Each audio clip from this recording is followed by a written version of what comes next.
2026 సంవత్సరంలో అయినా తులారాశి జాతకులు కష్టాల కొలిమి నుండి బయటపడాలంటే వెంకటేశ్వర స్వామి అనుగ్రహం కోసం ఇలా చెయ్యండి. దోషం పోతుంది, దోష విముక్తి కలుగుతుంది, సకల దోషాల నుండి బయటపడతారు. కలియుగ ప్రత్యక్ష దైవం శ్రీ వెంకటేశ్వర స్వామి అనుగ్రహంతో ఈ రాశి జీవితంలో సకల దోషాలు కరిగిపోతున్నాయి.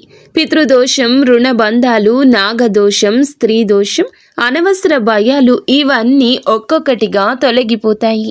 ఆర్థికంగా నిలకడ, ఉద్యోగం, వ్యాపారంలో మార్పు, ఇంటిలో శాంతి ఇవన్నీ త్వరలోనే అనుభవిస్తారు. 3 శనివారాలు వెంకటేశ్వర స్వామి గుడికి వెళ్లి ఈ మంత్రాన్ని జపించండి. ఓం నమో వెంకటేశాయ నమః. ఈ మంత్రాన్ని జపిస్తూ ఉండండి, నిత్యము జపించండి, అంతా మంచి జరుగుతుంది. మీకు ఇంకా ఇతరత్ర ఎటువంటి సమస్యలు, సంతాన సమస్యలు, భార్యాభర్తల సమస్యలు, స్త్రీ పురుష వశీకరణం కూడా చేయగలరు మా గురువు గారు.